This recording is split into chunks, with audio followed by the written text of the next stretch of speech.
हर बूंद बचाना है, सोनकच्छ को सुरक्षित बनाना है। इसी संदेश के साथ गंगा दशहरा के पावन अवसर पर सोनकच्छ में जल संरक्षण को लेकर एक प्रेरणादायक पहल देखने को मिली।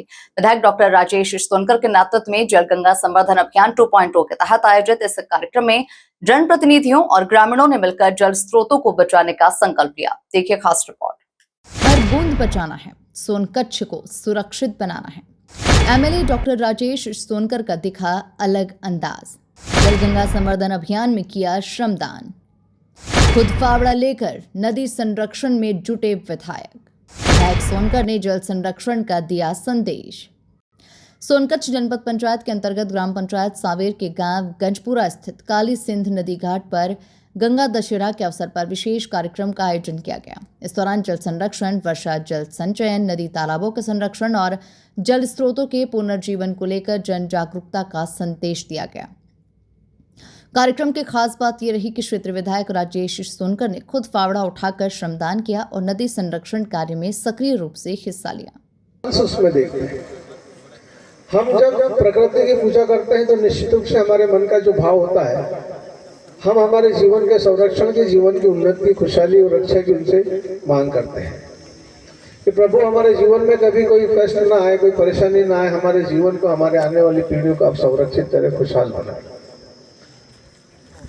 लेकिन विचार करने वाली बात है, जिस प्रकृति से हम मांग रहे हैं उस प्रकृति को हम क्या दे रहे हैं, क्योंकि ये तो दोनों ही आदान और प्रदान का विषय। अगर हम किसी से कुछ कामना कर रहे हैं तो स्वाभाविक है कि हमारी भी जवाबदारी इसके प्रति कुछ बनती है। प्रकृति का दोहन हमारा अधिकार हो सकता है, लेकिन प्रकृति का शोषण ही हमारी बहुत बड़ी भूल है और जाने या अनजाने में हम लोग वो कर रहे हैं। मान लीजिए विधायक सोनकर की सादगी और जनभागीदारी की भावना की स्थानीय लोगों के द्वारा जमकर सराहना की जा रही है। कार्यक्रम में ग्रामीणों ने भी बढ़ चढ़कर हिस्सा लिया और जल संरक्षण को जन आंदोलन बनाने का संकल्प लिया। और प्रतिवर्ष आने वाले उन फलों को खाना, ये हमारा अधिकार है। दोहन हम कर सकते हैं, ये दोहन करने का हमारा अधिकार है।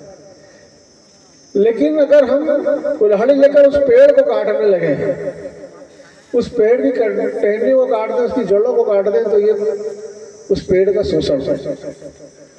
तो जो हमें जीवन दे रहा है, जो हमको मीठे फल दे रहा है, जिससे हमारे जीवन की मिठास बढ़ रही है, उसको संरक्षित करने की बजाय अगर हम उसको काटने लगते हैं तो निश्चित रूप से फिर मानव जीवन के सामने संकट खड़ा होता है। विजेंद्र जी ने बहुत अच्छी बात कही। सरकार अपना काम कर रही है, सरकार ने योजनाएं बनाई है, लेकिन उस योजनाओं से हम जुड़ने की बजाय सिर्फ उसको उपभोग करने तक के अगर हम सोचें तो फिर संकट हमारे सामने बहुत बड़ी विकराल स्थिति में खड़ा होगा। गंगा दशहरा पर सोनकच्छ से निकला ये संदेश साफ है कि अगर हर व्यक्ति जल संरक्षण के प्रति जागरूक हो जाए तो आने वाली पीढ़ी के लिए जल संकट को रोका जा सकता है। Bureau report, MP news, Sonkatch.